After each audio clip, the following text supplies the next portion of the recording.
You were created to live in community. And community means you have relationships with other people. Okay? And I know there's two schools of thought when it comes to community right now. The first one is I don't need no one. I did it by myself. I got it out the mud. Okay, that's the first school of thought. And I want to say, by the way, if you looked at something and it inspired you, you did it with somebody else. Okay, that counts as someone helping you.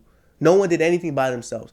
Second one is, oh yeah, I have community. I have community. Look at all this community I have. Squad.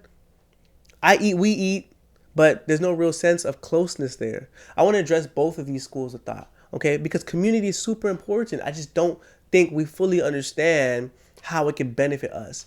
And we need to learn how to do it the right way. So why? Why have a community? Why put effort into doing this? Because community is essential for life. Because it's essential for growth.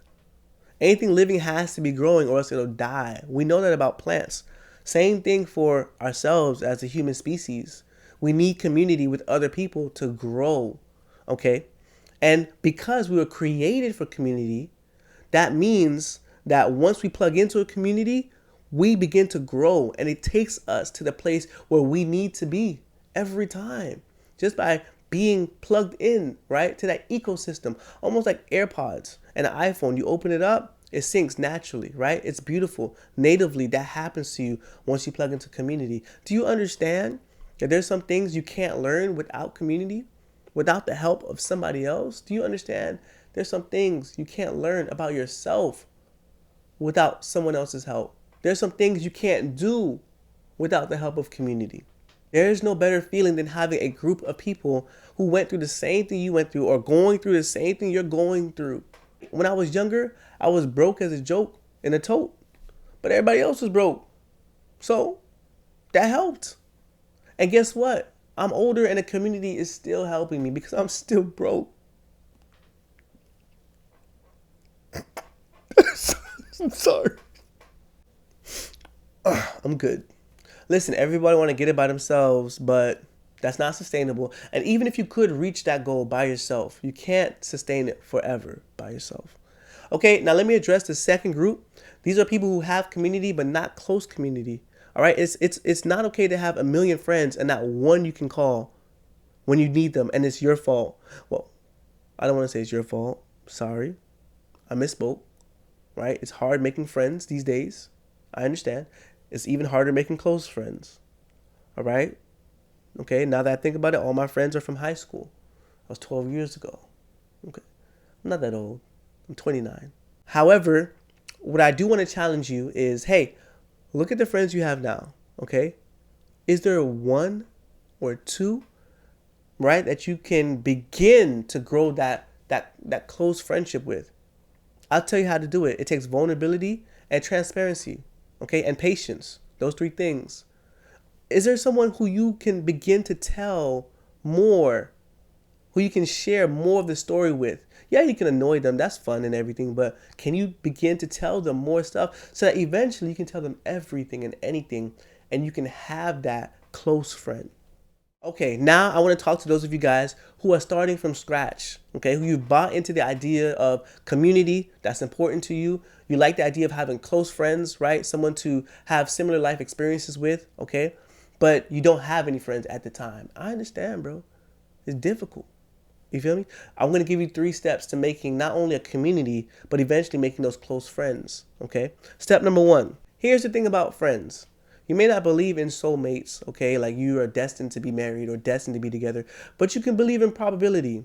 And there's a high probability that there's someone out there who has enough similar core values that you have, or enough patience for you, or enough care for you to initially be a friend, organically, naturally. So the first step is don't change anything about you. I mean, unless it's harmful, then, change that, please. Here's the danger in changing something about you, okay? Yes, you may end up getting a relationship sooner, right? Because you made yourself more palatable, right? More generic, more basic. But the reality is what's real is going to show up eventually. What's fake is going to fade away. And then soon everyone will know you only had one thing in common with the other person. half of one thing in common, you wasted your time, really. Take the time to invest in a relationship that's real, okay? And that means you have to really put yourself out there. You, how you are, for real, okay? And be patient so that a real potential compliment can find you. And also remember, these relationships don't have to be super deep.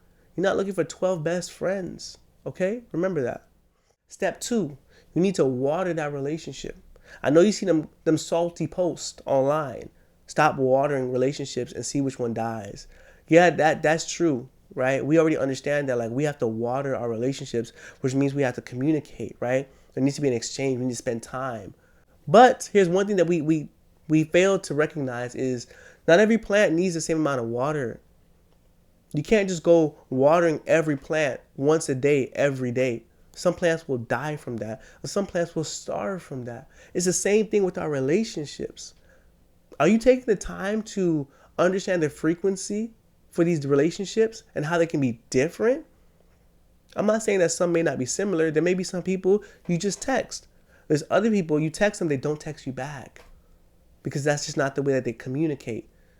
There's some people you FaceTime and they answer. There's other people you FaceTime them. They're on FaceTime for 10 minutes. Then they get off. Other people you FaceTime, they're on FaceTime for half the day. And you're not even talking about anything. Okay? There's some people who, hey, listen, they don't even need to be in direct proximity with you. Long distance. Every time you guys see each other, right? Every month, 2 months, you guys catch up right where you left off.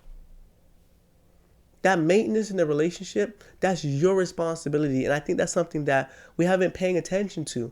Just watering everything the same amount. All our relationships. Just FaceTiming everybody. Some people need calls. Some people need actually face-to-face time. Not FaceTime, right? They're better in person. Other people, like my godmother, okay? If I was to FaceTime her, text her, send her memes, that would drive her crazy. She's like over 70 years old. She's still with it though, okay? But you know what I do every 6 months? Here's pictures of your god kids. Yes, my godmother. So I'm texting her a picture. Those are my kids. Those are her god kids. I'm her god kid. She's my godmother. I'm her god kid. She's my godmother. Her god kids. So this is building your community, okay? Right? Those two things. Now let's talk about close friends. Close friends is a great thing. Close friends is a place where you can go and be your authentic self, right? Be vulnerable, be transparent, always. Not saying you can't do that with other friends, but this is a place where you can do it always. And it takes patience for these close friends to organically grow. You can't rush it. Here's what we don't recognize.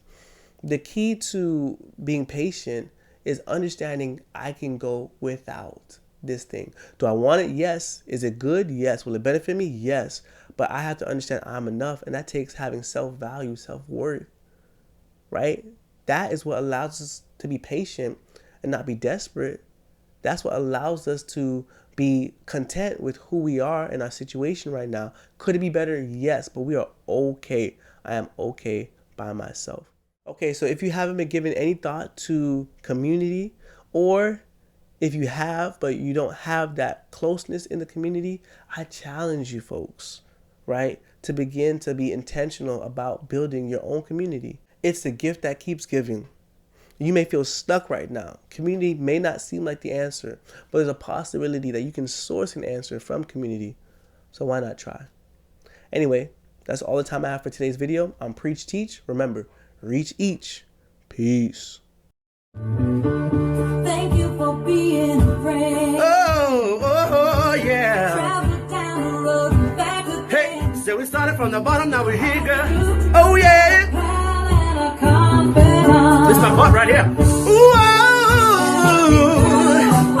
if I did Everyone you knew. the biggest gift, the biggest. Yeah, thank you for being my friend. Oh, yeah. Hallelujah.